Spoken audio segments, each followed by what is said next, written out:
This is the story about a device that changed technology.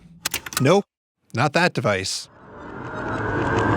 Every little pocket device in the future is going to have a fast, inexpensive internet connection, and you're going to use it for voice and data and transactions and so on. And just that audacity of a group of 8 people making a phone, it's like 8 people is like a dinner party. Yeah. So imagine your next dinner party and the host says, hey, let's make a phone. One of the venture capitalists literally wrote a check to Jeff saying, I'm invested, before we had a set of slides. there weren't chips that you could go buy. You couldn't go to the market and say, build me one of these things. We took off like a rocket. Everybody wanted this product. Now, guess what? You can take a photo right on this thing and send it to somebody. And they said, no, we don't want to do that. Our other devices can't do that.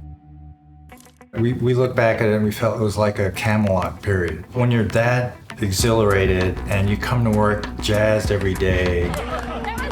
Jeff, Donna, Ed, they were mentors. They were cheerleaders. It was really more like a family. This is the story of the people whose ideas are inside the phones that we use every day. Over 20 years ago, nobody believed them. Not the company that they worked at, not the carriers that sold millions of phones a year, not even Steve Jobs. Steve got up to the whiteboard and he said, here's what the future's gonna look like. So I get on the board, I said, Steve, I think you're wrong. I got up and I wrote on the board next to his, and I said, okay, we have a different view of the future. Here's a handheld computer in the center. We made the decision, we're gonna go for the future.